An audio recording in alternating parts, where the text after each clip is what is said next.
We're back speaking with Dr. Graham Kelly from Filamon this morning. Graham, morning. Good morning, Andrew. Yeah, good to catch up with you. Graham, look, firstly, give us a reminder here of the Filamon story. Sure. Well, for those new to the story, Filamon's a company dedicated to developing drugs for what has become the fastest growing area of medicine, which is the health of people over the age of 65.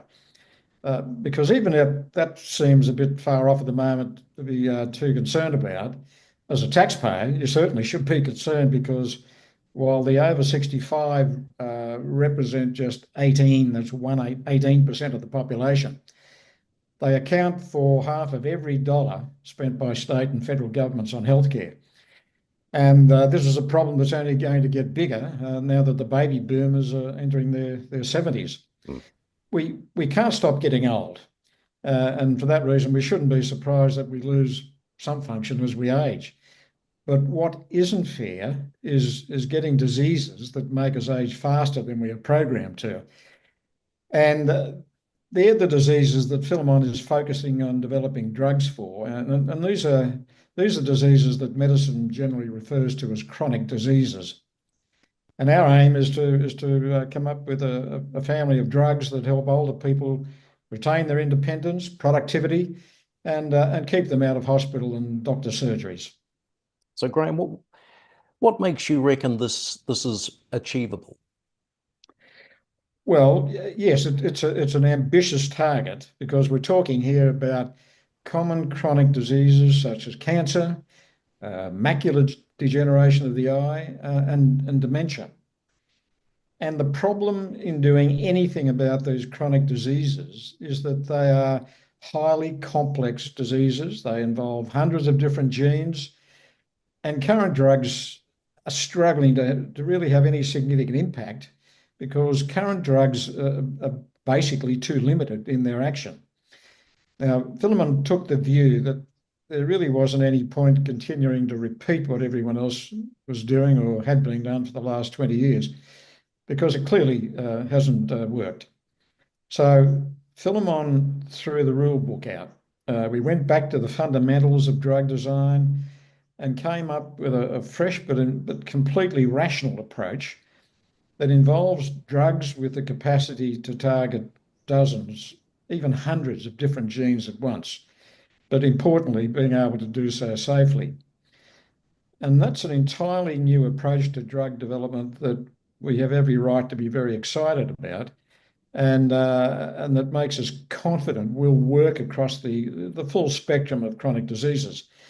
But given that wide breadth of possible use, our focus is on just three areas. That's cancer, macular degeneration, and dementia. Well, look, just on that, the last time, Graham, we spoke was around your dementia drug candidate, ALPHA-3. Give us a quick recap on this drug and why you reckon it's such an important prospect. Sure. Well, in fact, dementia is a good example of the complexity of chronic disease, why current drugs aren't working very well, and why the Filamon approach makes sense. So it's worth understanding how dementia starts, and we know it starts with inflammation, whether it's environmental chemicals or a virus or repeated head trauma, or in fact any one of 100 other causes.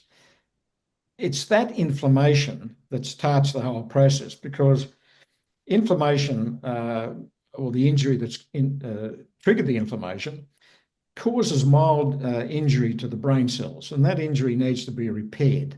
So this is where inflammation comes in, and it activates a range of proteins responsible for repairing that structural damage in the brain.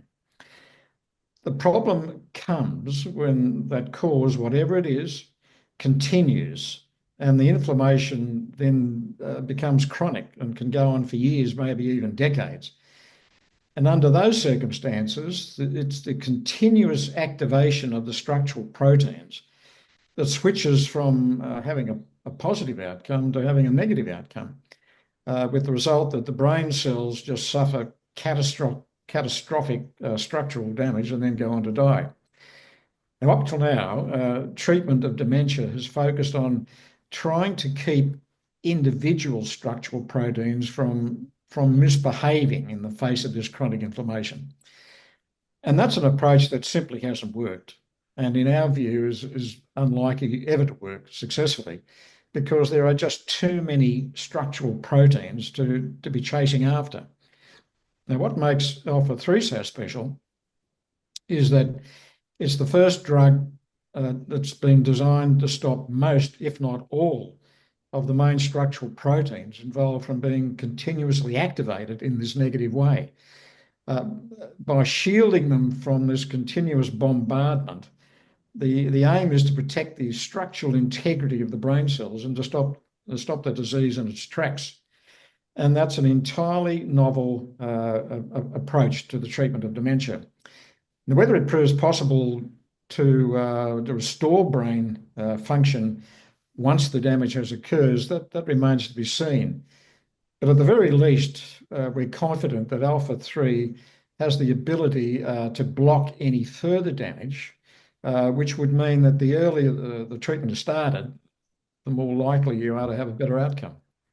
So, Graham, at what stage is the development of ALPHA-3 at? And what can we expect over the, say, next 6-12 months? Yes, indeed. Well, ALPHA-3 is still in the preclinical phase, so it's still being tested in the laboratory. And that's because this is such a new and important concept in the treatment of dementia, as well as a whole range of other diseases, including Alzheimer's, Parkinson's, Lou Gehrig's disease, motor neuron disease, just to name a few.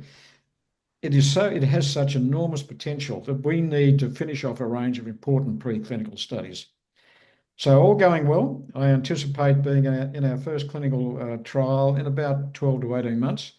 But in the meantime, I expect a good steady news flow coming from the laboratory studies. Well, Graham, I suppose just while I've got you this morning, any additional points you'd like to add? Yeah, just one general point, Andrew. Up till now, my career as a medical researcher has focused on cancer research. But the more I learn about dementia and the enormous toll and cost for patients, carers, and society as a whole, it just makes me more determined to pursue a successful outcome for ALPHA-3. Now, dementia already is the main cause of death of Australian women and is predicted to be the main cause of death of Australian men by the mid-2030s, taking over from heart disease. So for all of society's sake, Filamon is throwing all it has behind ALPHA-3. Good to see you this morning. Graham, thanks for your time. Thank you, Andrew.